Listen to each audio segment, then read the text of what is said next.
Mr. Cruise, this is an absolute honor to see you again, sir. It's great to see you. I want to geek out with you because I have so many questions about filmmaking. I think what you do is absolutely amazing. But walk me through the Halo jump, because that jump is absolutely masterful. Last time I saw you, we talked about the airplane sequence from Rogue Nation. I still think one of my favorites is the actual when you go against the car in Mission Impossible 3 when Abrams on the bridge. We came up with that on Friday and shot that on Monday. The Halo, very complicated. Very, very complicated. You know, McHugh designed it. And then we talked about it. We thought what would be great is having a guy, having the shot where I'm on the side of in the C-17 and he's got to shoot the scene and then we exit all in one take. Now, he can't be a camera operator because there's no camera operator that can't jump out of. He has to be a skilled skydiver. And we found a world champion, photographer, but he never shot a movie. He didn't know narrative storytelling in this way. He's an image capture, like he's there capturing teams and shots, and he's amazing. But we needed narrative composition, so we had to figure out how to do it, how to make it like where he's wearing the camera on his head, and also the training. I'd only had by this time I was licensed, but I had to learn and train to be able to get up to do a Halo jump, above 25,000 feet. So there's a long breathe up. You're dealing with, you get hypoxia. There's all kinds of physical things. You're catching up to his lens, which is the most, because the focus pulling must have been insane on that. He had to learn how to pull focus. So when I'm jumping out, because of the low light level, I have to be within 3 feet of the lens, not 3 feet and 2 inches, not 2 feet and 11 inches. So what I had to do is we kept practicing where I'd go up to him. So I'm looking at the sight picture. So I'm framing it so that it's like 3 feet. Like I do this in race cars and helicopters where I'm coming into cameras, where I'm setting the frame. So I have to jump out of the airplane and then fly to him and set that frame, which means you're traveling at, 180 miles an hour, and I'm going right into that camera, and I have to stop at 3 feet. Yeah. Otherwise, I'm not going to be in focus, and the shot's blown, and then I have to fly past him. And then it just kind of went on from there. I mean, I could go on for an hour just what we all went through to try to get that sequence. One thing that blows my mind to me, obviously you've discussed a lot about the ankle breaking, and I'm not going to ask you to walk through it, but one thing I love about what McQuarrie does there is the continuous shot of you running, and it all happens in one shot. Yes. You knew the ankle was broken immediately, you said. Instantly. But my question to you is, you're Ethan Hunt in that moment. Yes. Do you kind of break character and kind of go, because you kind of go back to yourself as Tom Cruise and go, my ankle's broken, I need to finish this shot because if I don't, I'm not doing this again. And then you get up and you walk off. But in the movie, we can't tell that, but I'm curious what was going through your mind at that exact moment. Yeah, because we always knew it was going to be heavy impact into that wall. That was the shot.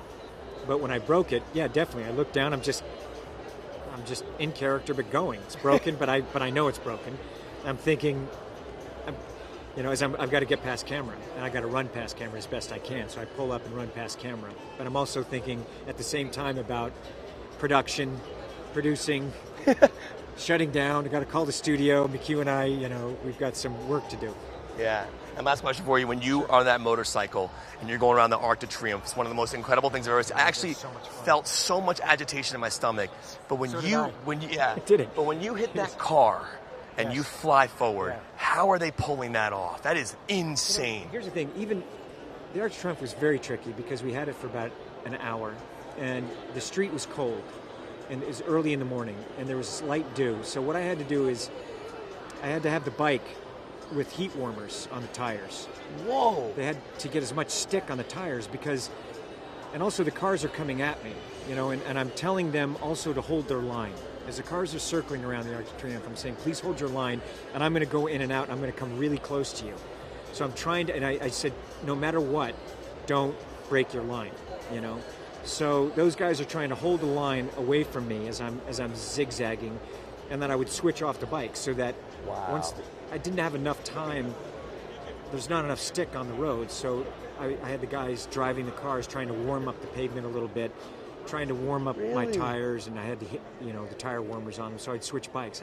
I had 3 or 4 bikes, and I would just rotate the bikes in and out. That's amazing. So I had stick on it. Yeah, well, thank you so much, Tom. Well, so first of all, I wanted to ask you this for a couple of the Mission films. When you're talking to Tom Cruise through the headsets and those moments when he's actually doing those stunts, specifically when he throws the chair out the window, he's about to jump, and he goes, I'm jumping out a window. Yeah.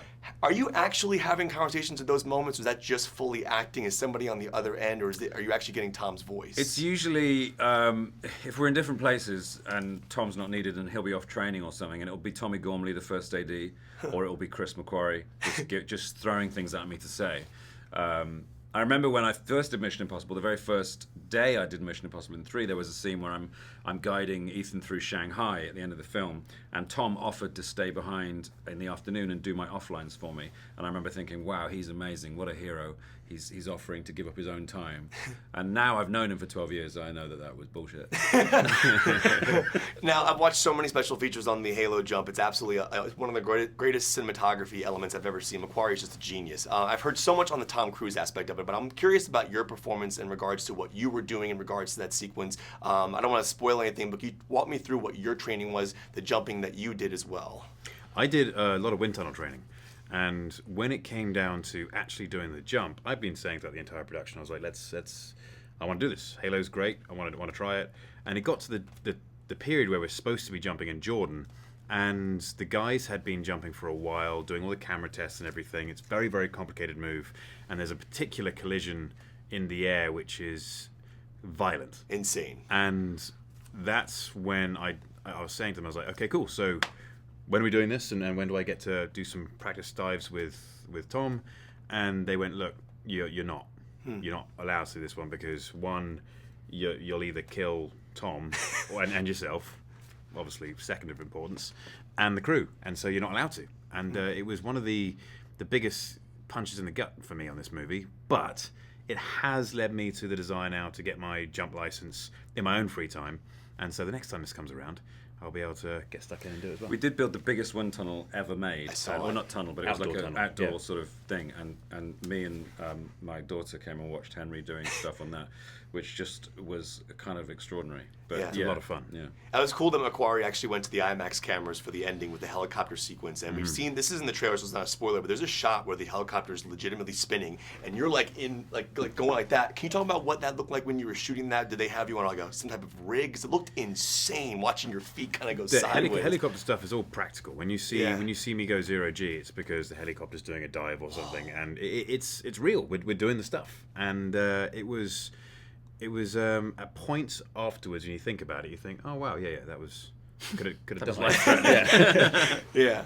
Now, this is something I've always wanted to know, because you're on set with some of the greatest legends of acting ever. Ving Rhames is one of my favorite actors of all time. Do you ever nudge him and go, "Hey Ving, what was up with the Band-Aid in Pulp Fiction on the back of your neck?" Oh yeah. What do you get answers from that? Yeah, of course I do. What did he say? I can't tell you that. But do you actually say, "Hey, what was the Band-Aid That's doing?" up for Ving to tell you. Yeah, of course. I mean, but that was the first time I ever saw Ving, was as Marcellus Wallace, and Ving's always very forthcoming with stories and what have you, and it's always good to get that kind of access. Yeah. And I spend a lot of time with Ving. Yeah, he's amazing. Now, last question for you. I know you've been getting a zillion questions about the mustache and the facial hair. I'm not going to go into like the specific Justice League element of it, but I am genuinely curious the character choice of why you think he has facial hair. And because I mean, it's something that I've just noticed. It is something that specifically McQuarrie did not want you to lose when you went back for the reshoots. But can you talk about what the character's choice? Why do you think he had the facial hair he did? How do you build that in? Well, I had a beard anyway. And so coming into a role like this, where I'm going to be alongside Tom for a lot of the movie, with us both being clean-shaven, it wasn't a fit character choice. And I had a beard anyway. We thought, let's try some stuff. And I knew there was a character called Elias Orr from one of my favorite Superman comics. And I showed that picture to McHugh, and he went, you know what? A moustache wasn't my first choice, but let's try it. And we tried it, and everyone looked at me sort of slightly sideways and said, yeah, it kind of works. And then we started shooting. And then, of course, reshoots came around a few months later for Justice League, and we'd already started by then, and I was about to go jump in a helicopter. A fake one wouldn't have worked. It's epic, though. So there's a shot in the film I've been wanting to ask you about since I saw the trailers. The Arc to Triumph scene is absolutely amazing, but there's the end of that particular sequence is Tom Cruise on a motorcycle running into a car and flipping in front of it. Yes. It's a continuous shot. How the heck did you pull that off, and did he genuinely get hit by the car and fly forward like that? I will tell you that yes, there was a definite impact involved. Wow. There's a lot of movie magic in that stunt, but he's hitting that car head on. It looks insanely good because he goes like this. He looks back, and it's definitely him. No, that whole bit, that's all. Yeah. Yeah. Now, it's safe. We couldn't kill him, but Right. it was. Yeah. Now with the Halo jump, Actually, no. I'm sorry. it could have killed him. He could Sorry, kill go ahead. But Thinking about how he could have been. One of the things I love about the Halo jump sequence is the way you do these continuous shots to make us feel like we're in the moment. It's a very immersive element. You see him attach the actual oxygen to his mask and then jump out. You did this thing over 100 times. How many of those were actually at the 25,000 feet in the scene we see in the film? A handful were at 25,000 feet, and then more were at 18,000 feet. Because when we went to once you went past 18, you had to breathe up oxygen, which created limitations. You were at risk of getting the bends. Yeah. 18 was as low as you could go, because if you went any lower, you wouldn't have time to execute all the stunts before you had to deploy your chute. So there was this very narrow envelope. And then on top of that, we had 3 minutes of available light every day, because you had to shoot right between sundown and dark. Wow. And if you went 30 seconds too late, the shot was no good. Now, obviously, you've seen crews talk a lot about the ankle break sequence. It's an unbelievable shot, the continuous running shot from that. It's literally one shot at seeing him do it. As a director, he knew he immediately broke his ankle. When did you know? Because obviously he pulls himself up and limps off, which you kept in the movie. Yes. When did you know? After I yelled cut, and he immediately took all of his weight off the leg. So he powered through the shot because he knew his ankle was broken and he knew we were never coming back. So he got up and got as much material as he could, but as soon as he was off camera, he just took all his weight off and hit the deck so he wouldn't be standing on a broken ankle. Wow. And that's when I knew something was wrong. Last question. Obviously, you shoot 35 millimeter. It looks amazing. Then you go to these IMAX shots. I believe those are digital with the IMAX. Talk about that transition, because obviously you watch someone like a Nolan who's been doing the jump from the 35, then he does the 65 millimeter IMAX. But seeing this in an IMAX theater, you still see that jump in the digital element. Talk about that transition. And obviously, you don't want audiences to think about it, but you also want them to be fully immersed in that helicopter moment. So talk about that jump and why you chose that scene. Well, the whole reason we shot on digital and not on IMAX film was simply a question of weight. Craig O'Brien, our camera operator, who's jumping out of that plane with Tom backwards, is wearing the camera on his head, and he actually can't look through the camera. We had to find the smallest possible camera, and he's doing everything basically by sense of feel. Yeah. He's pulling focus and he's judging from a camera on his head, where Tom is. An IMAX camera was simply too big. In fact, we couldn't even put a slightly longer lens on the camera. Jeez. Because the weight was too much. He's wearing 20 pounds of gear on his head. And the helicopter in New Zealand, it needed the lightest possible cameras for stability, or else Tom couldn't have safely flown the helicopter. And the other issue in the helicopter is reloading time. We just didn't have time to reload film because you had to fly 30 minutes back to where you started. So for a lot of technical reasons, we went with the digital, and I was a little bit nervous about it.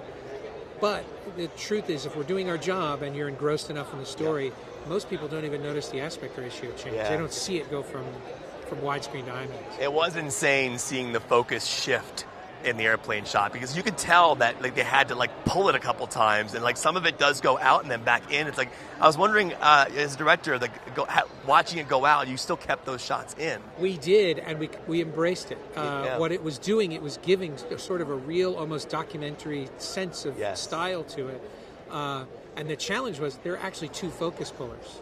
There's one focus puller on the plane pulling focus for the longer distances. Oh my God. And Craig O'Brien takes over when they jump out of the plane. So to make that whole sequence more complicated, one guy had to shut off his remote and the other guy had to turn his on, and you had to hope that he was able to focus on Tom before Tom caught up to him. The shot is insanely impossible, and I don't mean that because it's called Mission Impossible. For Tom to fall out of a plane at 165 miles an hour, catch up with the camera, and stop 3 feet from the lens with a 3-inch margin of error and not go out of focus. You try it. It's a dance. It's crazy. It's a choreographed dance. It was man. Those 2 guys were amazing. Yeah. And that's why I took 105 jumps. It was just rehearsing. Well, it's an absolute honor to talk to you. Thank you for all that you do for cinema, sir. Really. And it really is truly amazing what you pull off. So thank you for making us... The ticket price we pay, that's what's worth it, is what you put into it. So it's worth it. So thank you, Chris. Good to see you, buddy. Good to see you, by the way. Nice to see you too. I'm still processing the Gone to Be Gone ending, by the way. It's like years later, I'm like, what would I have done? I love that. Me too. It's such a provocative. McQuarrie. Pumpkin. I'm going to let you get back to your parents. Yeah, thank you for nerding out on me earlier. But good to see you, by the way. Love him. I love him too. He's an absolute He's genius. the guy who brought me back. Yeah, I know. He's amazing. One thing I want to ask you, I was rewatching Mission Impossible 3 the other day. Obviously, Abrams is a genius, but there's that horrifying scene in the beginning with you and Philip Seymour Hoffman, which is just insanely hard to watch, but also brilliantly performed. Yes. I'm just wondering, like that was a big deal. It was a big scene for your was, character. Can you talk about what you remember of shooting with JJ and kind of what that led to where you are now? Well, I will say that this whole movie, that was an amazing opportunity. It was a career-defining role for me. It was at the very beginning of my career. So that was incredible to be able to work with the likes of them, all of them. That scene was really intense, actually, to shoot. We shot it over the course of 3 days. I remember... I didn't realize how intense it was for me until I actually watched it, and I saw my vein popping out. Yeah. In my forehead, I was like, "Oh wow, that really was intense." But that's something that's a testament to Tom, certainly Philip, as well. I mean, their dedication is extraordinary, and you can't help but bring out your best. And what you do in the room with them is always sincere, and I think that's just one of the greatest things that I take away with every scene that I have with that team. Will you go back and rewatch those movies before you film the next one? You know what? I did actually for this one, because it's a good question. I hadn't seen it for a long time, and I thought, oh gosh, I've got to get back into Julia's skin, and for, I think like the first day Tom and I were back, I did have that fear, and I thought, oh gosh, am I going to be able to kind of, emotionally get there. Yeah. And I'll tell you what, it was rehearsal and we were there. It was so exciting, and but I think also that's like the testament of the writing, that great love story, which was, of course, I was so excited to explore some more. Well, it's the through line to the entire film, and I won't get into too much detail about what happens here, but it becomes this interesting element as to why he's doing what he's doing, what you're doing, what you're doing. When you first see this film for the first time on the big screen, what's that like? I mean, I know you're working on it, you're there. Obviously, you're not there during every stunt or everything that Tom's doing, but like, is it surreal to sit down and watch the completed project? It really is, because even though you might not be in every scene as an actor, you understand the scope of the film, and how big it is, and all of the things that could go wrong, and all of the things that still need to be done. And so to see it all come to fruition is incredibly gratifying, and it gives me a tremendous amount of respect, certainly for Christopher McQuarrie, but the continued dedication of Tom and what he continues to bring to our craft and to the fans and to this franchise. It's awesome. We do amazing work. Thank you for Gone Baby Gone and all the movies you've done. Like, seriously, that ending. I know, it breaks my heart every time. I don't know what the hell I would do. Because it's a very provocative film, and people still talk about it, It's a and I masterpiece. still think about it. So it's a great film. Yeah, Thank good to you. see you, Michelle. Thank you. Appreciate the support.